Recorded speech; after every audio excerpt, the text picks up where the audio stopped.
Hai, selamat datang di channel cerita horor Senja Maghrib.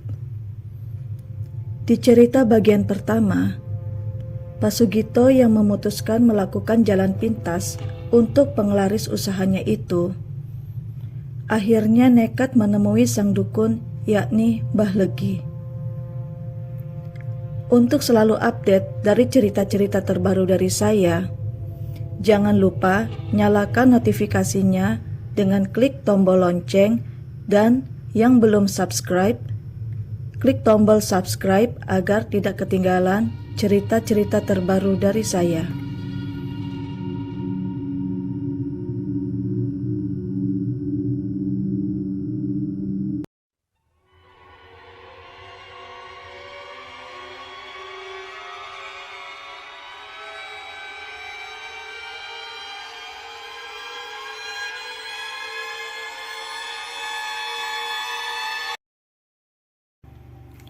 Oh iya, mari masuk, Bapak ada di dalam. Lastri pun mempersilahkan Sugito masuk ke dalam. Di dalam rumah Mbah Legi, nampak sebuah ruangan tengah yang terbilang normal, tidak seperti tokoh-tokoh spiritual lainnya. Tidak nampak menyeramkan, namun terkesan adem dengan suasana asri dan nyaman. Apakah kau sudah yakin dengan keputusanmu itu? Mbah Legi memulai percakapannya dengan Sugito. Sugito pun terperanjat dengan pertanyaan Mbah Legi, yang seolah mengetahui maksud tujuannya kemari. Enggi Mbah, tekad saya sudah bulat Mbah, sahut Sugito yang tanpa ragu menjawab pertanyaan Mbah Legi. Baiklah, besok malam Selasa Kliwon, kamu datang lagi ke sini membawa kembang setaman dan 1 ekor ayam hitam cemani, ujar Mbah Legi sambil menyeruput teh tubruk kesukaannya. Di hari yang sama, siang itu pun Pak Gito tak langsung pulang ke rumahnya. Seolah-olah ia tak mau membuang waktu. Mumpung masih terang, ia pun langsung menuju ke sebuah pasar untuk mencari persyaratan-persyaratan yang Mbah Legi minta. Agak lama, beberapa jam pun akhirnya Pak Gito mendapatkan ayam hitam sebagai syarat utamanya. Kembang setaman, ia mudah mendapatkannya di pasar tradisional. Ia pun langsung bergegas pulang dan segera mengandangkan ayam cemani hitam di dekat dapur belakang rumah. Pak, ayam apa itu? Malah baru lihat ayam hitam banget, sahut Mala yang masih penasaran dengan warna dan bentuk ayam cemani.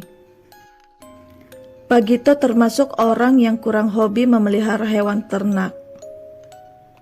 Ketika ada seekor ayam cemani hitam dipelihara oleh Pak Gito, malah putrinya sangat antusias dan senang dengan peliharaan baru bapaknya itu. Malah, gadis kecil ceriwis yang berusia 8 tahun dan masih kelas 4 SD, anak satu-satunya Pak Sugito, dimanja dan disayangi oleh kedua orang tuanya dalam kesederhanaan kasih sayang. Malah anak yang periang dan ceriwis, ia sangat disukai oleh teman dan tetangganya di lingkungannya. Walaupun ia mendapatkan semua kasih sayang dari kedua orang tuanya, namun ia adalah anak yang tidak banyak menuntut keinginannya. Kalaupun ia ingin mainan yang teman-temannya punya, ia pun tak sampai menuntut kepada kedua orang tuanya, seolah ia mengerti akan ekonomi kedua orang tuanya. Selesai makan malam, Mala yang langsung melanjutkan mengerjakan tugas sekolahnya di kamar tidurnya. Pak Gito yang terlihat duduk di teras depan rumah sambil menikmati sebatang rokok kretek dan kopi pahitnya.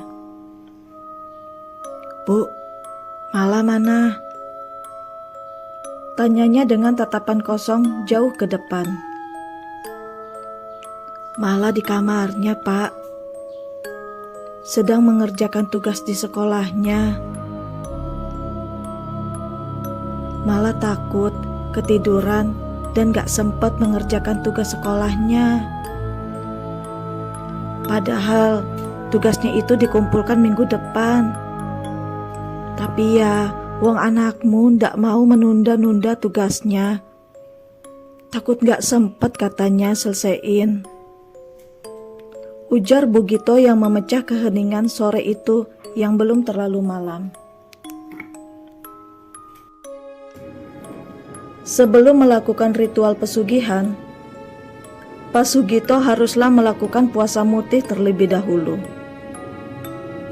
Bu Sugito yang mengetahui suaminya sedang melakukan syarat ritualnya, sebenarnya tidak setuju dengan keputusan yang diambil suaminya itu. Namun, sifat keras kepala dan dominan Pak Sugito selaku kepala rumah tangga, Bu Sugito pun tidak dapat melakukan banyak hal sekaligus mencegah perbuatan terlarang suaminya itu. Singkat cerita, sudah memasuki hari Selasa. Ya, Selasa malam Kliwon adalah waktunya Pak Sugito kembali ke rumah Mbah Legi untuk menjalankan persyaratan yang kedua. Siang hari pukul 2 siang, Pak Sugito yang sudah bersiap-siap berangkat dicegah oleh Bu Sugito dengan tarikan kecil di lengan Pak Sugito. "Pak, yakin dengan semua keputusanmu? Kita cuman punya Mala satu-satunya saja, Pak," ujar Bu Sugito dengan nada khawatir. Pak Sugito dengan tenang dan meyakinkan istrinya itu agak tidak mengkhawatirkan keputusannya. "Tenang saja, Bu. Semua sudah Bapak pikirkan baik-baik, baik dan buruknya. Tidak akan terjadi apa-apa dengan keluarga kita," sahutnya menenangkan istrinya itu. Pak Sugito pun langsung bergegas berangkat menuju rumah sang dukun sebelum kemalaman. Setiba di rumah sang dukun, di sana ada beberapa tamu yang sedang menunggu panggilan antrian dari praktek sang dukun. Semua menatap Pak Sugito tidak dengan tatapan heran dan bingung, seolah-olah sudah mengerti dengan tujuannya masing-masing yang ingin mendapatkan solusi cepat dari sang dukun atau Mbah Legi. Tiba di antrian Pak Sugito yang dipanggil. Seminggu sudah berlalu, namun Mbah Legi masih ingat dan tahu maksud tujuan Pak Sugito. Dan setelah basa-basi sedikit, Mbah Legi mempersilahkan Pak Sugito untuk beristirahat di kamar tamu yang sudah disediakan. Dengan senyuman yang ramah, Mbah Legi menyambut kedatangan Pak Sugito.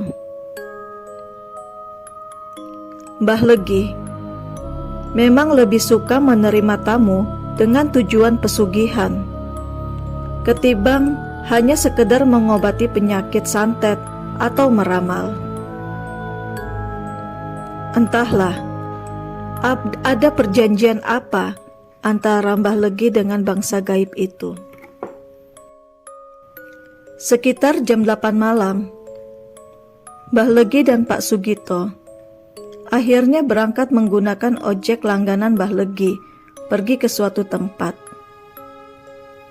Setibanya di sebuah rumah gubuk di tengah-tengah hutan randu yang lebat, ada sebuah gubuk kecil dengan cahaya cempor sebagai pencahayaannya. Tidak ada yang mengetahui jika gubuk itu adalah tempat ritual pesugihan. Hanya orang-orang tertentu seperti kaki tangan Mbah Legi saja yang mengetahuinya. Setelah tiba, Pak Sugito dan Mbah Legi pun bergegas masuk ke dalam rumah gubuk. Dengan posisi duduk saling berhadapan, dengan beberapa lilin saja sebagai pencahayaannya, menjadikan suasana malam semakin hening dan mencekam. Mbah Legi yang sedari tadi berkomat kamit, dengan sesekali jari telunjuknya menyentuh air di dalam bejana yang sudah berisi air kembang setaman yang sudah dibawa Pak Sugito sebelumnya. Selesai membaca mantra pemanggil makhluk tak kasat mata, Mbah Legi kemudian memotong leher ayam cemani hitam tepat di depan Pak Sugito duduk. Lengkingan suara ayam cemani yang kesakitan ketika digorok dan berakhir dengan suara ngorok sang ayam menambah suasana makin mencekam. Seolah-olah sudah lihai dengan ritual tersebut. Tidak ada darah yang tercecer berantakan, dan langsung dituangkan ke dalam sebuah mangkok. Kembali ke sebuah bejana agak besar, Mbah Legi memperlihatkan dua bayangan hewan, yakni ayam dan seekor ikan. Pak Sugito pun disuruh memilih di antara keduanya, mana yang akan ia pilih. Pak Sugito yang sempat terdiam sesaat, memikirkan kedua hewan tersebut. Namun, akhirnya ia memilih seekor ikan mas yang ukurannya tidak terlalu besar. Dengan senyum agak lebar, Mbah Legi hanya mengangguk-anggukkan kepala. Sudah yakin dengan pilihanmu, Sugito? Baiklah, akan kubacakan mantra untuk memanggil Mbah Longa, ujarnya seraya menaburkan kemenyan ke dalam sebuah bejana besar. Mbah Longa sendiri adalah sebangsa jin Gundurwo, berwujud seekor kera besar.